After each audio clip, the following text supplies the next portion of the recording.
Level 1. The Backyard. You are 10 years old. Wilmington, North Carolina. 1973. The court is dirt and patchy grass behind the house your father built with his own hands. Your brother Larry is 3 inches shorter than you and beats you every single time. He jumps higher. He's faster. He hits you with his shoulder and you fall. Your father watches from the porch. He nods at Larry. Not at you. You get up, you run the play again, you lose again. You do not understand yet that this court is the most important place on earth. You only know one thing. You cannot leave until you win. You never win. Not this year, not next year, but you stop leaving. Level 2. The List. You are 15. Laney High School, Wilmington. 1978. The varsity roster goes up on a Friday. You push through the crowd to read it. Your name is not there. Leroy Smith is there, 6'8". Your friend, your competition. You are 5'11". You are not there. You walk home alone. You go to your room and you cry. Then you close the door. You wake up at dawn. You are in the gym before the janitor unlocks it. Coach Herring starts picking you up at 6 a.m. for extra sessions. He sees something. You see something darker, a list without your name. You tape it to the inside of your brain. It does not come down for 20 years. Level 3. The shot that starts everything. You are 19. New Orleans, Louisiana. The 29th of March 1982. The Superdome holds 61,000 people, and every one of them is screaming. North Carolina trails Georgetown by 1. 15 seconds left. Patrick Ewing stands at the other end, 6'11", immovable, already a legend. The ball comes to you on the left wing. Your coach, Dean Smith, drew up this play. For you, the freshman. You catch it, you rise, the shot goes in. North Carolina wins its first national championship in 25 years. On the way to the locker room, someone calls it the most important jumper in college basketball history. You are 19 years old. You will make that shot 10,000 more times in your mind before you sleep tonight. A seed is planted. It will not stop growing until it swallows everything. Level 4. The Number. You are 21. Chicago, Illinois, the 19th of June, 1984. Houston takes Hakeem Olajuwon first. Portland takes Sam Bowie second. A center over you. Chicago picks third. They call your name. You shake David Stern's hand. You smile.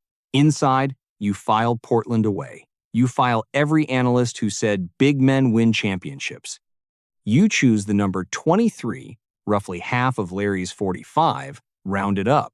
You have decided to be at least half as good as your brother. You have no idea yet that you have already surpassed every ambition this city has ever held. The Bulls haven't won a playoff series in 7 years.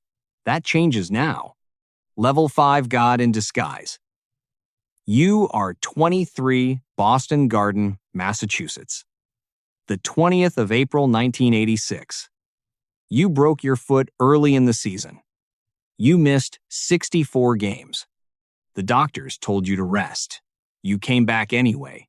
The Celtics are the best team on earth. 5 future Hall of Famers. Larry Bird, the parquet floor that swallows lesser men. Game 2, double overtime. You score 63 points. 63 in a playoff game in Boston Garden against the greatest team in basketball. The Celtics win, they sweep the series. It doesn't matter. Afterwards, Larry Bird stands in the tunnel and says, "I think it's just God disguised as Michael Jordan. The record stands unreached to this day." You lose the series 3-0. You remember what losing feels like. You do not let yourself forget it. Level 6. The Jordan Rules. You are 25. Chicago, Illinois. 1988. 1990. Detroit builds a rule book specifically for you. They call it the Jordan rules. Every time you touch the ball, two men come, sometimes three. They hit you hard going to the rim. They knock you down. Chuck Daly and the Pistons calculate that if they make the game painful enough, you will stop attacking. They are wrong about what you do with pain. You spend the off-season in the weight room. You gain 15 pounds of muscle. You run harder. You stay later. You lose to Detroit 3 years in a row, 1988, 1,989, 1,990. 3 years of hard floors and harder fouls and the same exit. Your teammates look at you on the bus home. They say nothing. You say nothing. You are already planning what you are going to do to these men when the door opens. Level 7. The first trophy. You are 28. Chicago, Illinois. The 12th of June, 1991. The Lakers fall in 5 games. Magic Johnson shakes your hand on the floor. David Stern hands you the trophy. You have been playing basketball since that dirt court in Wilmington.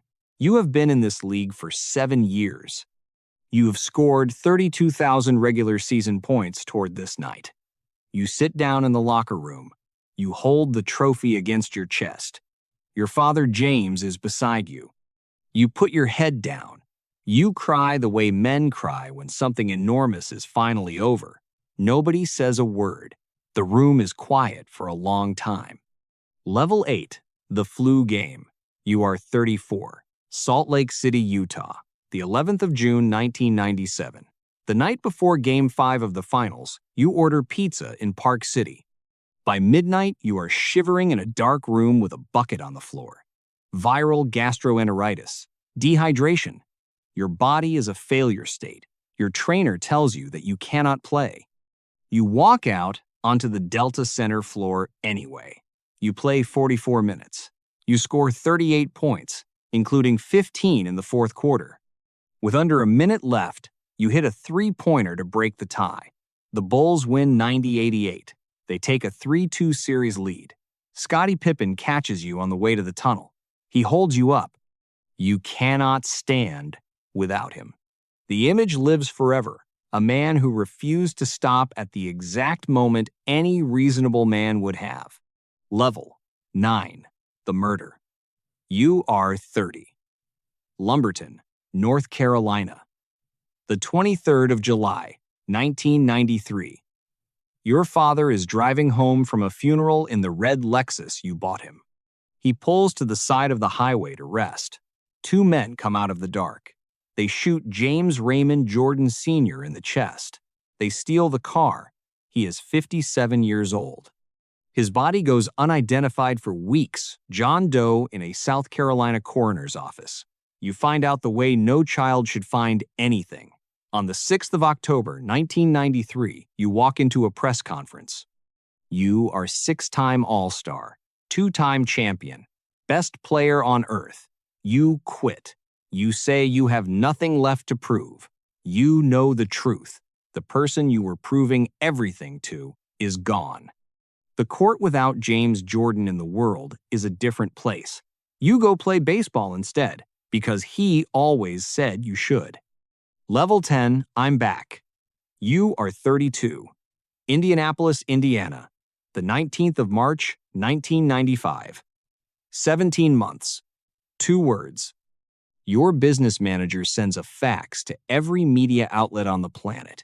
It reads, I'm back. You wear number 45. Not 23. 45.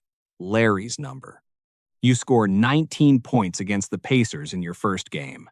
The stadium shakes, but something is wrong. The Bulls lose in the second round to Orlando. Nick Anderson strips the ball clean from your hands in the final seconds of Game 1. The Bulls fall in 6 games. First playoff exit since 1990. You go to Los Angeles for the summer to film Space Jam. Warner Brothers builds you a private gym. You call it the Jordan Dome. You run NBA stars through daily scrimmages for 6 months. You switch back to 23. The experiment is over. The next season, the Bulls go 72-10. The best regular season record in the history of the sport. You had one bad summer. 1. Level 11. The last shot. You are 35. Salt Lake City, Utah. The 14th of June, 1998. Game 6 of the NBA Finals. Utah leads by 1 with 5.2 seconds left. Karl Malone has just backed you down in the post and caught the ball. You steal it from behind him. You dribble to the top of the key. Byron Russell steps up to contest. You push off. He falls. You rise. You hold the follow-through. The ball drops through the net. Bulls 87, Jazz 86. You stand there with your arm extended at the sky for 3 full seconds. The stadium goes silent except for one sound. 6 championships, 6 finals appearances, 6 finals MVP awards. Nobody alive has ever seen anything like it. You retire for the second time that October. You leave the game in perfect stillness, arms still raised, somewhere above Salt Lake City. Level 12, the last game. You are 39. Charlotte, North Carolina, the 16th of April, 2003. You have come back a third time in a Washington Wizards uniform for reasons the world argues about. They say you tarnished it. They say you should have stayed retired. They say the numbers weren't what they were. You averaged 20 points a game at 39 years old. Tonight is Charlotte, your home state. 19,000 people on their feet before tip-off. You score 15 points. The Wizards lose. You walk off the floor, and the crowd will not let you go. You stop at half court. You turn around. You raise your hand once. That is the whole speech. The backyard in Wilmington is very far away now. You have been walking away from it your whole life. You never stopped walking. That was the point. Level 13. The Empire. You are here now. Everywhere at once. 6 rings, 10 scoring titles. Career average of 30.1 points per game. No one else is close. The Nike deal you signed at 21 became the Air Jordan brand, a billion-dollar industry with its own laws of gravity. Your first shoe was banned by the league for violating uniform color policies. The ban cost Nike $5,000 per game in fines. Nike paid every dollar, gladly. The publicity alone built an empire. You became one of the first black self-made billionaires in American history. You bought the Charlotte Hornets. You sold them for $3 billion. You co-founded 23XI Racing, a NASCAR team, because there was another arena no one had tried yet.